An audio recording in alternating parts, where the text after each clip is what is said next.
Tuhan Yesus, bila saatnya kami bersama-sama mendengarkan suara hati-Mu, agar hamba-Mu yang Kau persiapkan, dalam Kau urapi beliau dengan kuasa Roh Kudus-Mu, biar kami semua diberkati oleh firman-Mu. Ya Tuhan, kami berdoa untuk Allah menyampaikannya, Engkau berkati mereka. Kami terima, kami sahut berkat firman Tuhan pada siang hari ini, dalam nama Tuhan Yesus Kristus. Haleluya. Amin. Mari, Bu, siapa yang bertugas? Ini ada yang mana?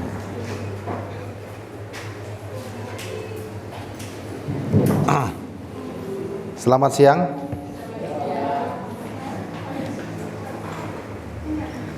Banyak juga ya di sini ya. Ini namanya desa apa ini? Sumber Gelaga. Yes.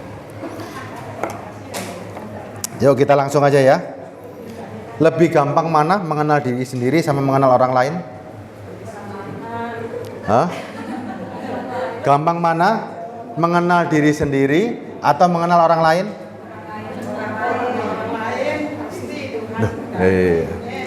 Ini saya mesti bertanya nih. Lebih gampang mana mengenal diri sendiri sama kenal orang lain? Diri sendiri ya. Siapa yang lebih gampang mengenal diri sendiri? Ayo. Lebih gampang kenal diri sendiri atau kenal orang lain? Ayo. Ibu orang lain. Pak Joni? Diri sendiri. Pak Yo? Ayo. Hah? Coba. Yang paling simpel, kita sudah dewasa nggak hari ini? Kalau rupa kita tahu, tapi sudah kenal nggak sama diri kita sendiri? Ayo. Jangan jauh-jauh lihat orang. Lihat orang terlalu jauh. Diri sendiri sudah tahu belum? Kalau diri saja belum mengerti, gimana cara melihat orang lain? Coba, kita belajar hari ini. Siapa Pak Ayu hari ini di hadapan kita? Siapa Pak Ayu ketika bercermin? Hah? Rambutnya kuning, bajunya hijau. Ayo, coba saya kepingin satu orang di sini ngomong.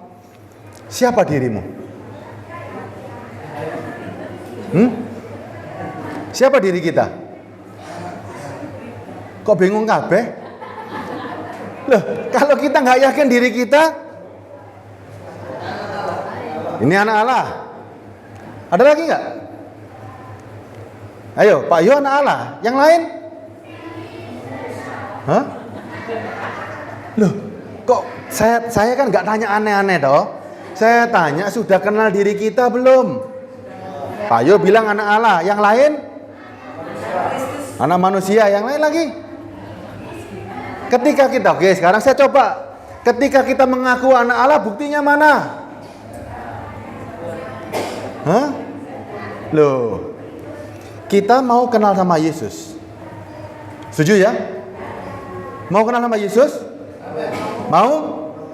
Lebih gampang kenal Yesus atau kenal diri kita dulu? Loh, sekarang bingung ini. Sekian lama loh kita bergaul. Ibu sudah umur berapa, Bu? Hah? 40 tahunan. Sudah kenal diri Ibu? Oke. Hah? Ayo. Loh, wong umurnya 50 ngomongnya masih kena 40. Coba kita ya belajar dulu nih. Kita mau mengenal Yesus Kristus. Ya, Yesus Kristus mau kita kenal. Sebelumnya kan lebih gampang kenal diri kita dulu, baru kenal orang lain. Setelah kita tahu siapa kita, baru kita bisa tahu siapa sih orang lain itu. Masa orang lain kita kenal, diri kita nggak kita kenal? Kan aneh toh. Tapi saya tanya, siapa kita bingung hari ini. Sopo aja nih aku iki ya. Hah? Ya Dar, di sini ada. Siapa itu? Belakangnya Pak Juli? Yohana, kenal dirimu? Hah? Ayo, Yohana kenal dirinya? Oke, kenal. Kenal ya? Apa yang kau kenal dari dirimu? Hah? Ayo, bingung sekarang. Saya mau tanya sekarang. Siapa yang ada di dalam dirimu? Hah? Gusti Yesus. Setuju ya? Tapi sebelum kita ngomong Gusti Yesus dulu, dari diri kita yang paling dibenci Yesus apa kira-kira? Dari diri kita yang paling dibenci Yesus apa kira-kira? Hah? Kejahatan. Nah, sekarang kita lihat, ada nggak kejahatan dalam diri kita? Hah? Ada atau nggak ada? Katanya ada Yesus. Ada Yesus, Yesus benci kejahatan. Tapi saudara ditanya ada kejahatan? Ada. Ayo. Ternyata loh, pertanyaan paling gampang. Saudara nggak tahu kok siapa diri saudara hari ini. Terus mau kenal Yesus gimana caranya? Kenali dirimu dulu. Siapa engkau hari ini? Saudara nggak ada yang ngaku. Saya mengaku. Siapa saya di hadapan Tuhan? Siapa saya di hadapan orang lain? Saya di hadapan Tuhan adalah manusia yang paling nggak sadar kan? Nggak sadar loh. Rasanya kayak Tuhan kabeh tadi kan? Diri kita di hadapan Tuhan seperti apa coba? Yang ngaku anak Allah tadi? Hah? Gimana coba? Dulu berdosa. Sekarang?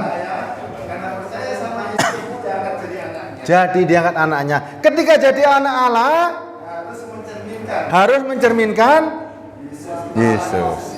Kita ini nggak punya jati diri sebetulnya. Diri kita tuh nggak tahu mau ikut gambar siapa. Ketempelan setan ikut setan, ketempelan Tuhan ikut Tuhan. Manusia itu gampang dipengaruhi oleh situasi. Coba saja. Berteman sama siapa jadi seperti itu. Ya, orang ditempel kemanapun dia akan cepat. Anda kumpul perampok jadi, ya, Anda kumpul pendeta jadi, Anda kumpul siapapun akan gampang. Manusia itu gampang. Kumpulannya di mana dia akan jadi. Ya, kita sekarang yuk. Siapa yang merasa bahwa sudah kenal dirinya? Kita harus belajar sekarang. Diriku ini seperti apa sih? Siapa yang merasa bahwa dirinya adalah biji mata Tuhan? Semua biji mata Tuhan ya? Setuju ya? Setuju ya? Kalau kita merasa biji mata Tuhan, berarti cara pandangnya melihat dari kacamata. Setuju ya? Kalau Anda sebagai biji mata Tuhan, cara pandangnya juga dari sudut mata Tuhan. Yuk sekarang kita lihat. Orang-orang yang mengaku sebagai biji mata Tuhan, ketika melihat kejahatan apa yang dia lakukan? Kalau kita mengaku sebagai biji mata Tuhan, ketika ada kejahatan terjadi, apa yang kita lakukan? Diam. Ada kejahatan loh yang terjadi. Kalau Anda mengaku sebagai biji mata Tuhan, ada kejahatan terjadi. Ngapain kita? Ayo. Nah, bingung sekarang. Sebagai biji mata Tuhan ternyata nggak gampang loh. Kalau orang mengaku yakin dirinya sebagai biji mata Tuhan, pada waktu ada kejahatan yang berlaku, apa yang terjadi?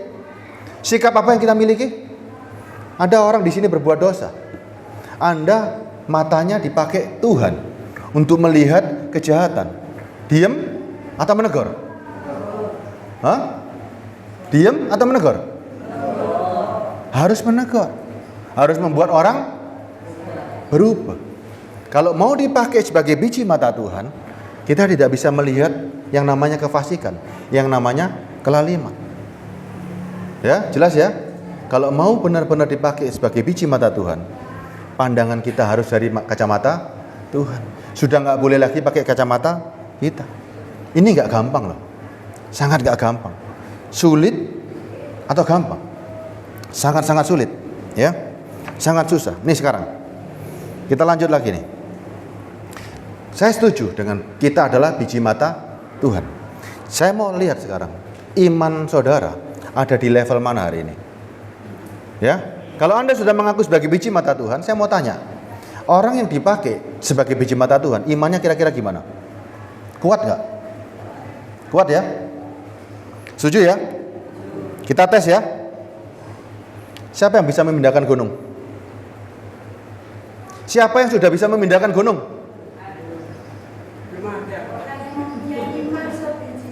Nah, coba gunungnya dipindah, Bu. Hah? Coba. Ayo. Orang yang sudah bisa dipakai sebagai biji mata Tuhan, imannya kuat gak? Imannya kuat gak? Kuat gak? Kalau yang matanya ini sudah mata Tuhan, melihat segala sesuatu, ada yang mustahil gak? Hah? Matanya sudah seperti matanya Tuhan, melihat sesuatu yang mustahil gak? Nah, sekarang saya tes. Iman sebesar biji sesawi saja bisa apa? Matius 17 ayat 20. Yuk, kita tes sekarang di sini. Boleh kan? Ya, karena ini firman loh. Matius 17 ayat 20. Oh, enggak ada slide-nya ya. Ayo. Ia berkata kepada mereka, karena kamu kurang percaya. Sebab aku berkata kepadamu, sesungguhnya, berarti bisa nggak? Sekiranya kamu mempunyai iman sebesar biji sesawi, ya, biji sesawi itu besar atau kecil? Pernah nandur sawi kan ya? Saya belum pernah. Tapi saya yakin bijinya pasti kecil ya. Kamu dapat berkata kepada gunung ini, pindah dari tempat ini ke sana, maka gunung ini tak akan ada yang mustahil bagi siapa ini? Setuju ya? Pak Michael, tolong Pak, punya iman gak sebesar biji sesawi? Tadi saya lihat gunung-gunung itu suruh pindah ke depan sini. Yo, di sini semua punya iman semua kan? Punya iman semua kan? Ibrahim punya iman gak? Bisa pindah gunung? Hah? Loh, sini. Ini firman gak yang kita baca hari ini? Ibu baca firman ini tiap hari kan? Banyak kan baca kan? Punya iman sebesar biji sesawi aja gunung pindah. Tapi cari di Indonesia dan cari di dunia, ada nggak yang bisa memindahkan gunung? Loh, kok berarti firmannya yang bohong atau orangnya yang salah lagi? Hah? Ayo. Berarti saya boleh katakan begini dong, di sini tidak ada punya iman sebesar biji sesawi, sampai gunung aja nggak bisa pindah. Ayo. Kalau Anda ditantang sama orang, Anda orang Kristen, ada firman begini, coba pindahkan gunung, saya percaya sama Yesus. Gimana kira-kira? Kalau Anda bisa pindahkan gunung, saya percaya sama Yesus. Gimana kalau ditantang seperti itu? Ayo. Hah? Bagaimana kalau Anda ada orang baca firman ini, Anda ditantang, pindahkan gunung, saya akan percaya kepada Yesus. Gimana coba? Hah? Pindah gunung bisa nggak, Bu? Pindah gunung bisa nggak? Loh, tapi dicoba sekarang. Hah? Loh, tapi ini Jaya ayatnya baca lagi ya. Santai, kita santai ya. Kita bicara santai, kita pakai logika dan pakai akal kita ya. Ia berkata kepada mereka. Yesus ngomong nih. Karena kamu kurang percaya. Sebab aku berkata kepadamu, sesungguhnya kamu mempunyai iman sebesar biji sesawi saja, kamu dapat berkata kepada gunung ini, pindah dari tempat ini ke sana, maka gunung ini akan pindah, dan tak ada yang mustahil bukan bagi Tuhan ini, bagimu. Bukan bagi Tuhan, bagimu. Gimana kalau ditantang seperti ini? Mikir nggak ini? Ayo, berpikir sejenak, 1 menit. Gimana ya caranya ya? Ayo, gimana caranya gunung tak pindah? Firmannya salah atau apa? Ya kan? Kita sekarang harus tahu dulu ini. Gunung itu apa? Hah? Gunung itu masalah. Kapan belajar Alkitab bahwa gunung itu masalah? Hah? Kalau rohani gunung itu masalah. Saya bacakan ayatnya nih, ya. Saya bacakan ayatnya. 2 Samuel 22:32. Yuk. 2 Samuel 22 ayat 32.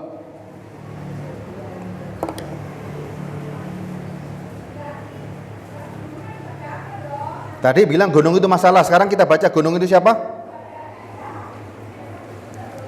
2 Samuel 22 ayat 32. Hah? Sebab siapakah Allah selain daripada Tuhan? Dan siapakah gunung batu selain daripada Allah? Siapa gunung itu? 2 Samuel 22 47. Yuk. 2 Samuel 22 ayat 47-nya. Ya, Tuhan hidup, terpujilah gunung batuku, dan ditinggikanlah kiranya Allah gunung batu keselamatanku. Berarti gunung itu lebih gampang mindahkan gunung atau mindahkan Tuhan masuk dalam hati? Anda cukup punya iman seberapa besarnya untuk mindahkan Tuhan bisa masuk dalam hati kita? Hah? Sebesar biji sesawi Tuhan bisa masuk dalam hatimu. Kalau Tuhan masuk dalam hatimu, masalah hilang nggak? Kita bisa mengatasi masalah. Gunung itu bukan masalah, gunung itu Tuhan sendiri yang masuk dalam hidupmu. Kalau ditantang sama orang, bilang, oke, Anda minta gunung pindah. Makanya Tuhan bilang begini sama perempuan Samaria, engkau bukan menyembah di gunung ini, bukan menyembah di gunung itu, tetapi menyembah di dalam roh. Anda bisa perintahkan Yesus masuk dalam diri kita. Karena itu bukan di gunung ini, bukan di gunung itu. Allah lah yang masuk dalam dirimu. Cukup punya iman sebesar biji sesawi. Itu maksudnya. Lebih gampang ngusir masalah atau buat Tuhan pindah? Ini loh maksudnya. Lebih gampang Tuhan yang ada di Israel hari itu, Tuhan yang disebut gunung batu itu masuk dalam diri kita. Ayo Tuhan, aku menerima Engkau sebagai Tuhan dan Juru Selamat. Aku menerima Engkau sebagai gunung batuku. Diamlah dalam diriku. Loh, gampang dong. Gampang kan? Betul ya? Allah gunung batu kita. Hah? Nah, makanya itu harus belajar firman bersama Roh Kudus. Tanpa Roh Kudus, masalah kita usir-usir. Ngapain? Kalau masalah sebesar gunung, ngusirnya gimana coba? Lebih gampang Tuhan masuk dalam diri kita, sehingga kita menghadapi masalah kecil banget. Kecil banget. Ngapain masalah diusir? Ada konsep yang berbeda. Pindahkan gunung yang di Israel, Tuhan dulu disembah di sana. Gunung batu pindahkan di desa apa ini? Sumber Gelaga. Pindahkan Tuhan dalam yang Yerusalem di Sumber Gelaga. Tepatnya di mana lokasinya?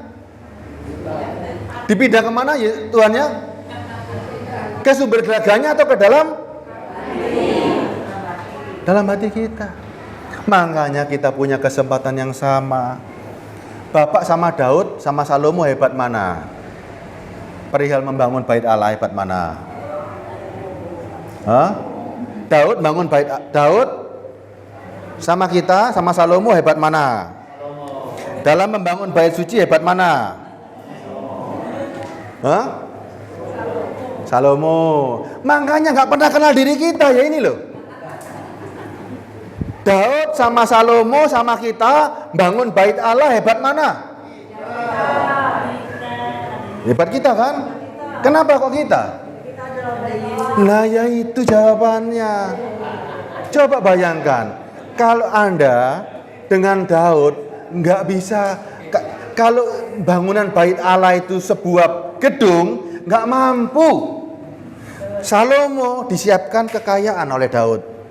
Ya, Daud nggak bisa bangun sendiri supaya Daud nggak bisa sombong. Salomo pun nggak bisa sombong karena apa? Duitnya dari Daud. Ya, sehingga nggak bisa sombong. Esra dan Nehemia pun nggak bisa sombong karena duitnya dari Raja Darius, suaminya Bu Darius. Nggak bisa ada yang disombongkan. Tapi hebatnya kita hari ini bisa sama dengan mereka. Salomo boleh bangun bait Allah, kemegahannya nggak karu-karuan. Orang yang bangun bait Allah zamannya Salomo 30.000 pekerja. Bayarinnya gimana? Nggak mampu kan?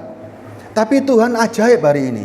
Desa Sumber Gelaga, orang-orangnya mampu bangun bait Allah yang keindahannya melebihi keindahan yang dibangun Salomo. Ya kan? Mampu nggak? Mampu kan? Pakai apa bangunnya? Pakai iman, pakai perbuatan. Sehingga bangunan bait Allah ini menjadi bangunan yang kokoh, yang indah, yang tidak tergoyangkan. Pak Made juga bisa, Pak Made ya betul ya? Pak Made bisa bangun, Bu Made bisa bangun, Bu Dari bisa bangun, Pak Michael, Pak Bodi semuanya bisa bangun. Yang di sini semua bisa bangun bangunan yang terindah untuk Tuhan. Makanya Tuhan itu ajaib. Kalau Tuhan urusan dengan jasmani, saudara nggak mampu bangun bait Allah. Kita ketinggalan zaman. Tapi Tuhan betapa ajaibnya. Kita hari ini mampu membangun bait Allah. Keindahannya masing-masing. Masing-masing. Dan Allah diam di dalam diri kita. Sehingga kita mengenal diri kita. Siapa kita hari ini? Diriku adalah bait Allah. Diriku harus bisa dikenali. Kalau engkau nggak mengenal dirimu sebagai bait Allah yang Maha Kudus, gimana kau bisa hidup? Coba. Anda lupa loh. Anda lupa bahwa dirimu bait Allah. Makanya orang bisa asal-asalan hidupnya. Ketika kau yakin Allah dengan iman sebesar biji sawi tinggal. Ketika Allah tinggal dalam hidupmu, kita nggak bisa hidup main-main kan? Kita nggak berani macam-macam lagi kan? Semuanya tergantung Tuhan. Hanya orang-orang konyol ya, yang tidak sadar siapa yang ada dalam dirimu. Kalau engkau mengenali dirimu hari ini, kalau engkau kenal dirimu hari ini, ada Tuhan yang diam dalam dirimu. Betapa hebatnya engkau hari ini. Betapa luar biasanya. Nggak mungkin engkau hidup asal-asalan. Nggak mungkin engkau bisa menjadi orang lemah. Nggak mungkin engkau akan hidupmu kemerungsung. Nggak mungkin engkau akan bisa membusungkan dada di hadapan dunia ini. Kenapa? Ini loh, bait Allah yang kemegahannya tidak ada bisa ngukur. Coba lihat ini. Zamannya Salomo bisa diukur. 1 Raja-Raja 6:21. 1 Raja-Raja 6:21 ya. Kita baca dulu dari ini. 1 Raja-Raja 6 ayat 21. Sesudah Salomo melapisi rumah itu dari dalam dengan emas kertas yang direntangkannya tabir pada rantai-rantai emas yang di depan ruang belakang itu, lalu ruang itu dilapisinya dengan emas. Seluruh rumah itu dilapisinya dengan emas. Ya, rumah itu seluruhnya, juga mezbah yang di depan ruang belakang dilapisi dengan emas. Berharga enggak? Berharga enggak? Berharga sekali. Ya, ayat 28, dan kerup-kerup itu dilapisinya dengan emas, dan pada segala dinding rumah itu berkeliling ia mengukir gambar kerup, pohon korma dan bunga mengembang, baik di ruang sebelah dalam maupun ruang sebelah luar. Juga lantai rumah itu dilapisi dengan emas, baik di ruang sebelah dalam maupun di ruang sebelah luar. Kalau zaman dulu bait Allah demikian hebatnya, apalagi yang saudara bangun. Kehebatannya melebihi ini enggak? Melebihi kan? Makanya kalau kita tahu bahwa bait Allah melebihi seperti ini. Bait Allah zaman dulu perlu persembahan enggak? Perlu enggak di bait Allah itu disajikan sebuah persembahan tiap petang, tiap sore, tiap pagi, tiap petang? Perlu enggak? Perlu kan? Apalagi bait Allah yang ada di dalam dirimu.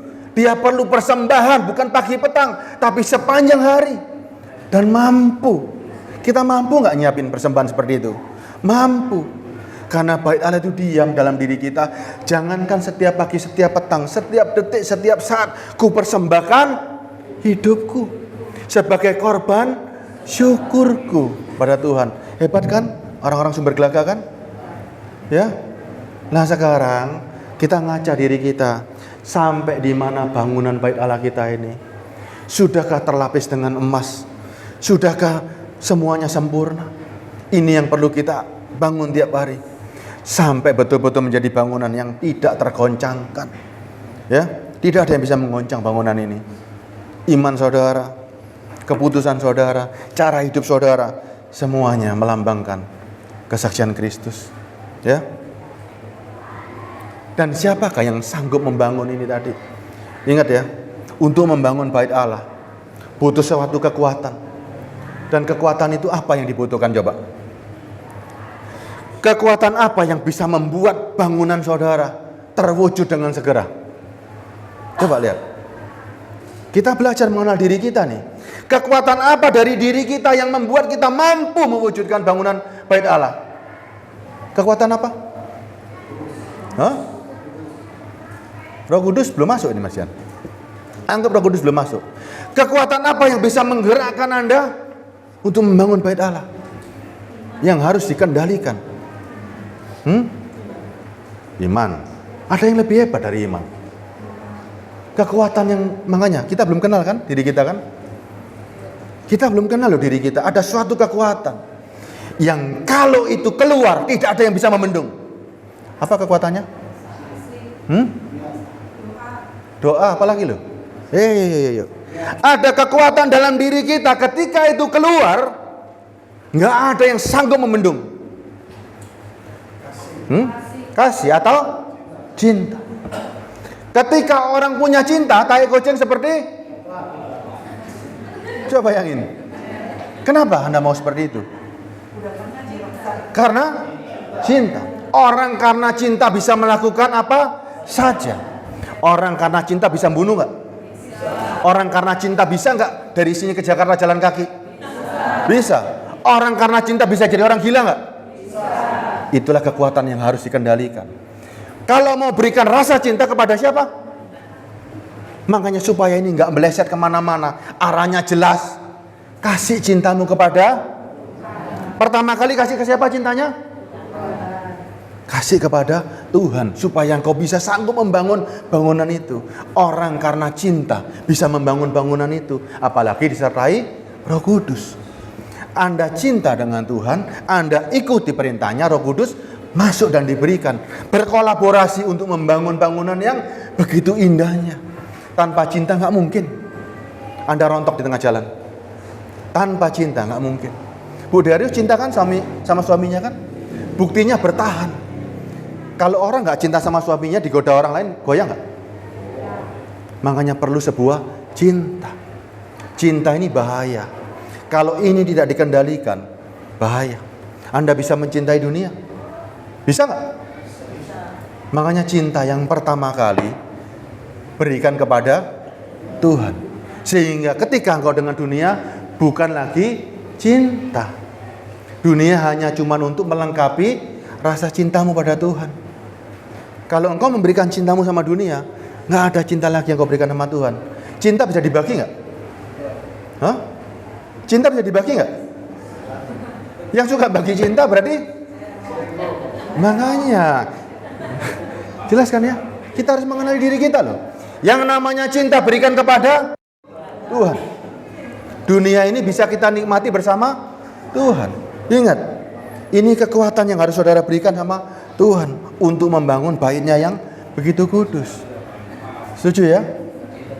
Kalau yang suka membagi cinta, Ibrahim suka bagi cinta nggak? Hah? Bentar lagi mau kawin ya? Hah? Cintamu buat siapa hari itu? Hah? Loh.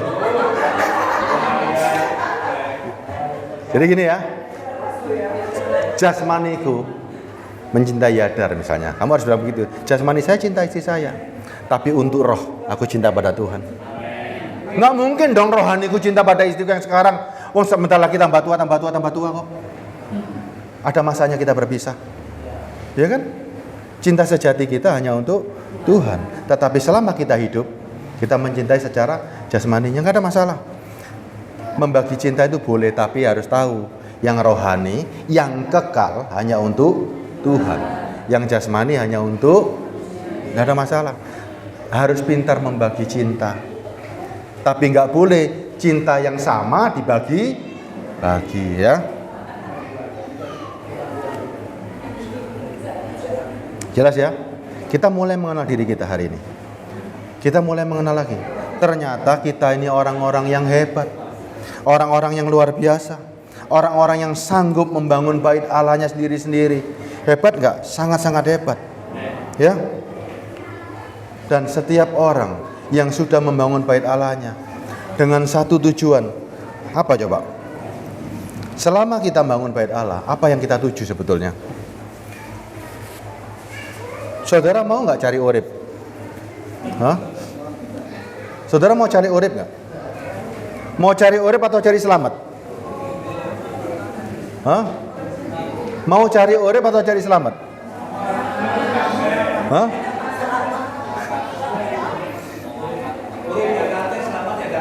Hah? Coba aja ya. Kita mau cari Tuhan hari ini. Kita mau bangun bait Allah hari ini. Mau cari apa sih sebetulnya? Kita mau bangun bait Allah ini. Mau cari apa sebetulnya? Kalau cari selamat atau cari urip nih? Hah? Ayo, saya tanya. Kita membangun bait Allah yang demikian megahnya punya tujuan nggak? Ya kan, jelas kan? Tujuannya supaya hidup. Bahasa Jawanya hidup. Tapi apakah urip itu tiba-tiba datang dengan sendirinya? Hah? Bisa nggak urip tiba-tiba nongol tanpa ada yang memberikan, tanpa ada sumbernya? Bisa nggak? Nggak bisa. Hah? Kita hitung-hitungan nih. Pak Made, Bu Made, semuanya, Pak Bodi, kita hari ini hidup. Ya, kita hari ini hidup karena suatu pemberian. Ya, manusia diciptakan bisa beranak cucu. Itu kuasa yang diberikan sama Tuhan. Manusia bisa beranak cucu. Manusia yang hidup bisa menghasilkan kehidupan. Itu sudah kodratnya. Tapi manusia juga bisa mati. Kita cari yang kekal ini. Kita cari sumbernya. Siapa sumber hidupnya itu? Siapa sumber kehidupan? Hah? Kita manusia bisa mati, kita butuh kehidupan. Siapa sumber kehidupan itu? Yesus atau urip? Di dalam Yesus ada? Ya, saya bacakan ayatnya. Yohanes 3:15.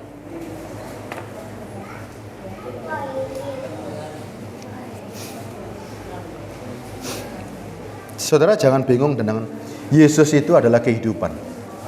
Yesus ini sumber dari kehidupan. Dan sumber kehidupan itu harus diam dalam diri kita melalui bangunan bait suci yang ada. Yohanes 3:15. Setiap orang yang percaya kepadanya beroleh. Bagaimana caranya memperoleh hidup yang kekal? Percaya kepada? Jelas ya? Orang yang percaya kepada Yesus beroleh hidup yang kekal. Tanpa Yesus? Hah? Tanpa Yesus bisa hidup nggak? Tanpa Yesus tetap hidup selama di bumi. Waktu matinya binasa. Orang tanpa Kristus hidup tapi pendek. Setelah mati binasa. Orang yang bersama Yesus bisa mati tapi memperoleh kehidupan yang selama-lamanya. Ya. Kita mau melihat ukuran hidup, mau pakai kacamata Tuhan atau kacamata kita? Kalau kacamata Tuhan yang namanya hidup itu terbatas ruang dan waktu enggak? Enggak terbatas. Kalau manusia memandang hidup hanya cuma sampai ketika dia hidup, setelah mati selesai. Tapi Yesus, Allah sendiri, tidak dibatasi ruang dan waktu. Kehidupan bersama Yesus tidak ada batasnya. Yohanes 3 ayat 36. Makanya kita teliti lagi nih, ya. Ketika Allah dalam diri kita, kita dapat apa ini? Yohanes 3 ayat 36, tolong bacakan Pak Juli. 3 ayat 36. Barang siapa percaya kepada anak, ia beroleh hidup yang kekal. Ia beroleh hidup yang kekal. Tapi barang siapa tidak taat kepada anak, Barang siapa tidak taat pada anak, ia tidak akan melihat hidup. melihat aja nggak bisa loh. Melainkan murka Allah tetap ada di atasnya. Melainkan murka Allah tetap ada di atasnya. Anaknya siapa ini? Yang kita lihat anaknya siapa hari ini? Anak ini siapa? Tuhan Yesus, ya. Yohanes 5:24.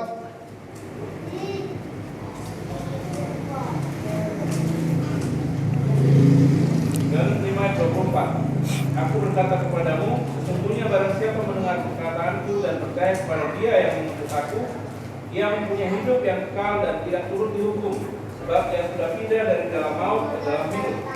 Aku berkata kepadamu, sesungguhnya barang siapa mendengar perkataanku dan percaya kepada Dia yang mengutus aku, ia mempunyai hidup yang kekal dan tidak turut dihukum, sebab ia sudah pindah dari dalam maut ke dalam hidup. Siapa di sini yang sudah pindah dari alam maut ke dalam hidup? Siapa yang sudah pindah? Sudah pindah semua? Sudah ya? Eman kalau ketinggalan kan? Eman kan? Padahal cuma cara pindahnya gampang nggak? Orang pindah kontrakan perlu bayar duit, ya. Pindah rumah perlu bayar duit kan? Pindah dari rumah A ke rumah B bayar nggak? Perlu biaya kan? Tapi ada sebuah perpindahan yang ajaib dari alam maut ke dalam kehidupan kekal. Pindahnya gampang nggak? Hah? Nggak gampang? Gampang atau nggak gampang? Ayo. Untuk pindah dari alam maut ke alam hidup, ke dalam hidup gampang nggak? Caranya piye? Percaya tok. Percaya Yesus juga gak bayar. Gampang kan? Wong mek percaya tok loh.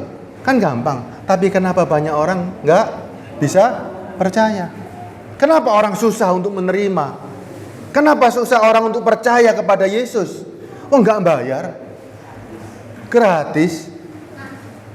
Coba Anda percaya sama Yesus. Yesus bilang begini, percayalah kepadaku, aku berikan kehidupan. Gampang nggak untuk percaya? Sebetulnya gampang kan? Wong mek percaya tok loh, gak bayar, gak ngapa-ngapain, percaya tok. Tapi kenapa banyak orang gak percaya? Itu kan jadi pertanyaan kan? Kenapa banyak orang gak percaya? Lucu kan? Lucu kan? Tapi kalau ada orang bilang begini, Bu, nanti ibu bakal dapat pabrik, percaya? Percaya nggak Bu? Ibu percaya nggak? Ibu saya doakan 5 tahun lagi dapat pabrik, percaya? Hah? Langsung amin. Bu, saya doakan 3 bulan lagi ada orang kasih mobil, amin. Ya. Tapi kalau ada orang bilang begini, percayalah kepadaku, aku akan berikan kehidupan. Gimana saudara? Hah? Aneh kan? Aneh kan? Kalau dijanjikan untuk dirinya, langsung amin. Tapi kalau dijanjikan untuk rohnya, untuk jiwanya, mosok sih? Mosok sih? Aneh kan? Coba janjikan sama orang-orang di luar. Tak dongakno meneh oleh motor teko kabeh. Tak doakan dapat ini datang semua. Tapi untuk didoakan dapat kehidupan yang akan datang, tidak ada yang datang. Coba aja. Kalau ada KKR yang dijanjikan kesembuhan dan berkat yang datang sak kampung. Tapi kalau ada KKR yang dijanjikan cuma keselamatan ke surga, ada yang datang nggak kira-kira? Hah? Hah? Males. Surganya sih ada, ya kan? Kan begitu manusia ini. Ingat loh, kenali dirimu. Kulit ini akan selesai, jasmani akan selesai. Kita cari untuk roh kita yang di dalam ini. Makanya harus berusaha kenali dirimu selagi engkau hidup. Anda nggak bisa suruh, saya nggak bisa ngomong sama istri saya, kenali diriku, nggak bisa. Kenali rohku, nggak bisa. Yang mengenal rohku, yang bisa menguji kita siapa? 2 Korintus 3 ayat 5. 2 Korintus 13 ayat 5 coba. 2 Korintus 13. Ujilah dirimu sendiri. Stop dulu. Ujilah dirimu sendiri. Gunanya untuk apa? Apakah kamu tetap tegak dalam iman? Apakah kamu tetap tegak dalam iman?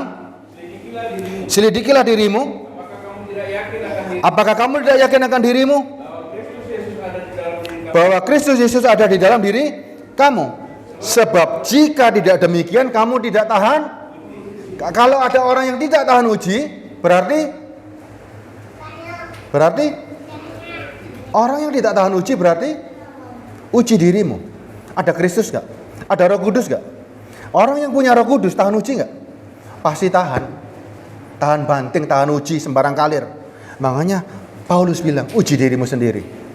Apakah engkau tetap tegak dalam iman? Selidiki dirimu, apakah kamu tidak yakin akan dirimu? Kita yakin nggak diri kita hari ini? Yakin kan ada Kristus? Yakin ada Roh Kudus kan? Hadapi semua masalah, hadapi kehidupan di dunia. Kalau enggak, kamu enggak akan tahan uji. Yang bisa nguji hanya cuman kita sendiri, enggak ada orang lain, ya. Setuju ya? Setuju ya? Jangan suruh orang lain nguji, uji diri kita sendiri. Karena itu masing-masing. Ya, sudah ya, selesai ya? Atau terus?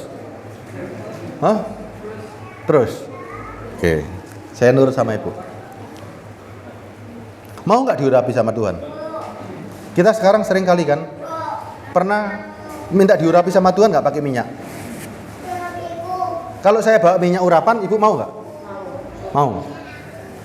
Kalau saya bawa minyak urapan, ada yang mau diurapi di sini? Barusan Tuhan ngomong sama saya ini. Kalau saya bawa minyak urapan, mau diurapi? Ayo.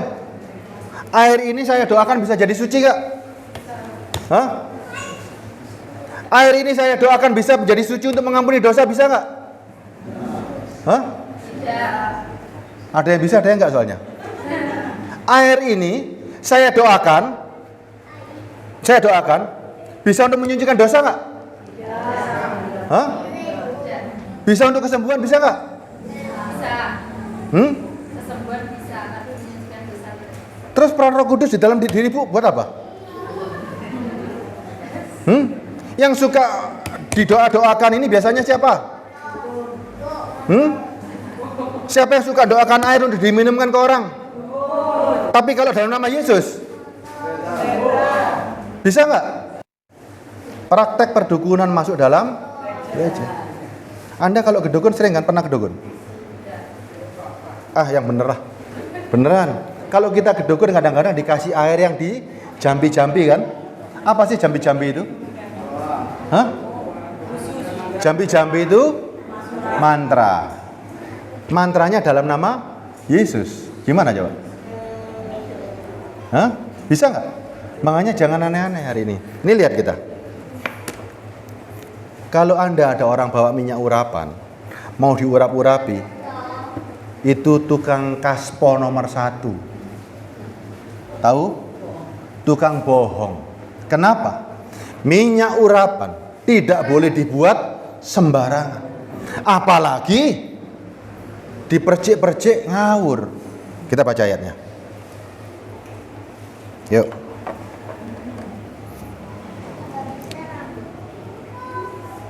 Keluaran 40 ayat 9.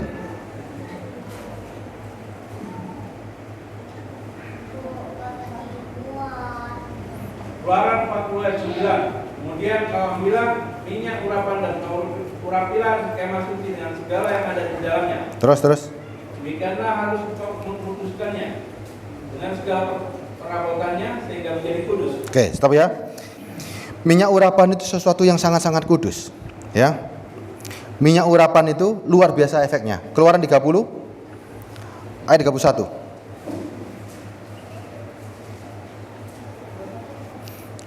Keluaran 30 ayat 31. Dan kepada orang Israel haruslah kau katakan demikian. Inilah yang harus menjadi minyak urapan yang kudus bagiku di antara kamu turun temurun. Setuju ya? Ada minyak urapan yang sangat-sangat kudus ya. Ayat 32-nya. Pada badan orang biasa janganlah minyak itu dicurahkan. Kepada badan orang biasa janganlah minyak itu dicurahkan. Dan janganlah kau buat minyak semacam itu dengan memakai campuran itu juga. Itulah minyak yang kudus. Haruslah itu kudus bagimu. Ayat 33-nya. Orang yang mencampur rempah-rempah menjadi minyak yang semacam itu atau yang membubukkannya pada badan orang awam haruslah dilenyapkan dari antara bangsanya. Setuju? Kita perlu diurapi, memang. Dan pengurapannya cuma satu, melalui Yesus Kristus, melalui darahnya. Selesai, tidak perlu pengurapan lagi. Nanti kurapan kita nanti. Ya, terlalu banyak pengurapan, bingung nanti. Pengurapan satu kali untuk selama-lamanya. Tidak perlu ditambah-tambahi, tidak perlu diinin lagi ya. Jangan kejar yang begitu-begitu. Jangan kejar klenik dalam gereja lagi. Banyak sekali yang klinik bisa masuk dalam gereja. Air, minyak, madu, ya, apalagi anggur dan lain-lain, sudah banyak. Jangan bawa klinik dalam gereja. Stop. Ya, begitu juga dengan doa-doa. Boleh nggak doa dicomot, diulang-ulang? Doa Bapa kami boleh nggak didoakan 10 kali, 100 kali? Boleh nggak? Hah? Doa Bapa kami kita doakan 100 kali? Jadi apa coba? Doa Bapa kami kita ulang berkali-kali 100 kali, jadi apa coba?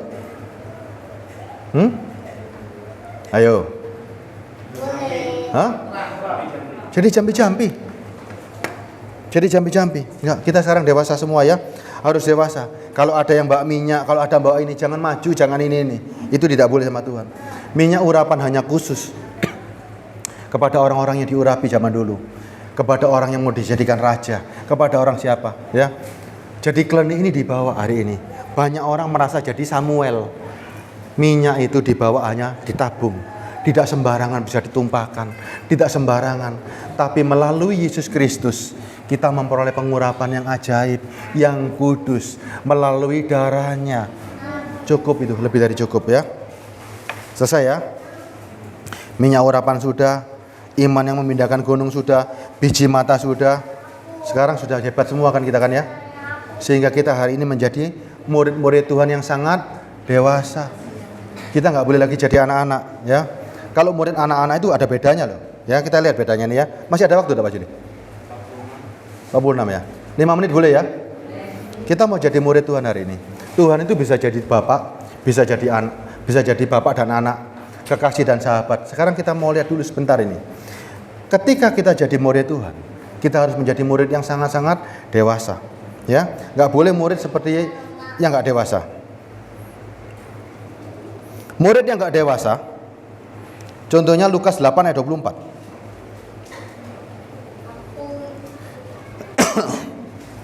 Murid yang belum dewasa seperti ini contohnya. Tolong bacakan Pak Juli. Lukas 8 ayat 24. Maka datanglah murid-muridnya membangunkan dia. Katanya, Guru, kita binasa. Stop. Murid yang tidak dewasa ketika menghadapi masalah bingung nggak? Bingung. Karena dia belum mengenal Kristus. Kita sekarang sudah mengenal diri kita. Siapa yang dalam diri kita? Dan kita harus mengenal juga siapa Yesus yang ada dalam diri kita. Dia yang bisa memberikan hidup, dia yang mampu segala-galanya. Itu yang harus kita kenali hari ini, ya. Sehingga kita tidak terombang-ambing lagi. Kita tahu siapa kita tahu siapa Yesus. Ya, tidak akan terombang-ambing lagi. Setuju ya? Ada Yesus Kristus di sini? Ada Roh Kudus? Ya, amin ya. Nggak perlu lagi ya? Nggak perlu? Perlu didoakan lagi? Ada yang mau maju didoakan? Hah? Ada yang mau maju didoakan? Supaya tambah geblak-geblak? Ada yang mau? Puji Tuhan nggak ada yang mau ya. Kalau Anda mau, saya yang perlu didoakan. Ya, berarti saya gagal. Saya gagal dalam mengajarkan anak-anak Tuhan. Kalau ada yang memberi pengajaran begitu, harus malu dan menangis. Berarti gagal para pengajar ini. Karena Anda selalu menjadi bayi-bayi, nggak pernah dewasa. Bangunan bait suci nggak pernah terjadi, nggak pernah ada. Ya, ayo berubah hari ini. Pak Joni bantu nyanyi lagu yuk. Membangun baitmu yang suci ya.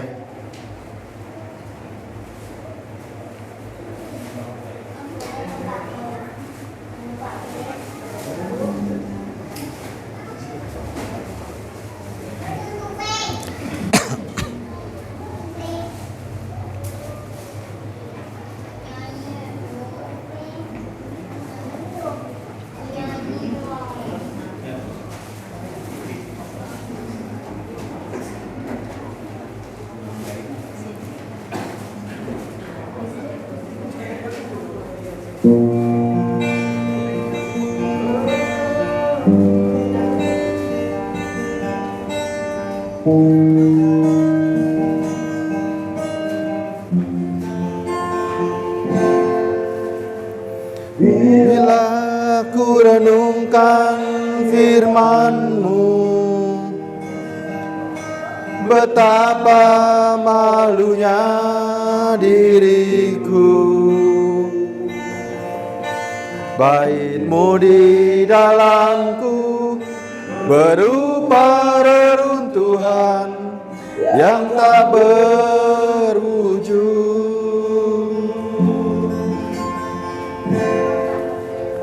Tiba saatnya membangun bait-Mu dengan tekad yang kuat. Aku berjanji untuk membangun bait-Mu Tuhan dengan segala kemegahannya dan menjadi yang terbaik bagi tempat kediaman-Mu. Kuatkan hatiku, kukuatkan semangatku, hingga bait-Mu sempurna hidupku. Yesus, Kaulah batu penjuru, Yesus, Kaulah dasar segalanya.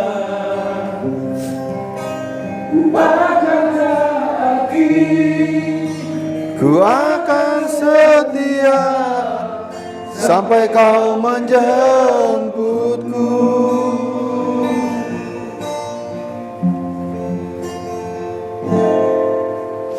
Bila ku renungkan firman-Mu, betapa malunya diriku. Bait-Mu di dalamku berupa reruntuhan yang tak berujung.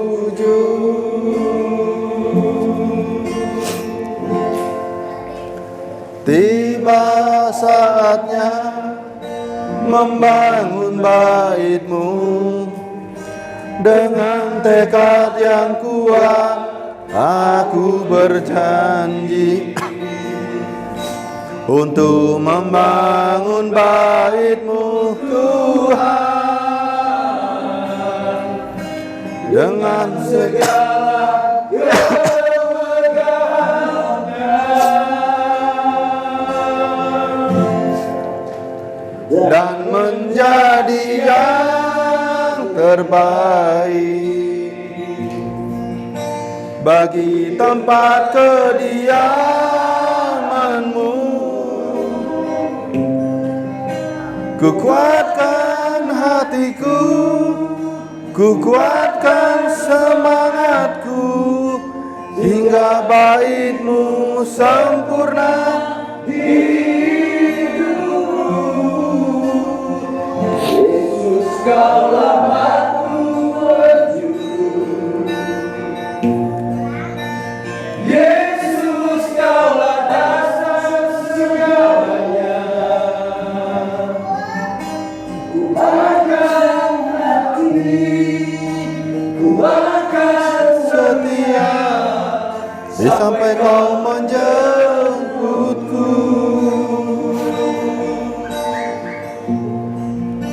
Ku akan hati, ku akan setia sampai Kau menjemputku.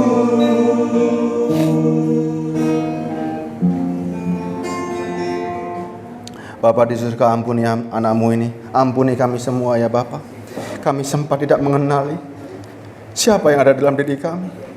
Ketika bait-Mu Tuhan belum sempurna, belum menjadi bait suci yang begitu megah. Ampuni kami semua Tuhan, ampuni. Kami pun belum mengenali apa yang ada di dalam diri kami, sehingga hidup kami pun asal-asalan. Ampuni kami Tuhan, Ampuni kami, berikan kami tekad yang kuat, supaya rasa cinta kami aku berikan kepadamu ya Tuhan, supaya bangunanmu betul-betul terwujud, dan kemegahannya tidak ada yang sanggup menandinginya ya Tuhan. Terima kasih Bapa, Engkau memberikan kami kesempatan yang sama.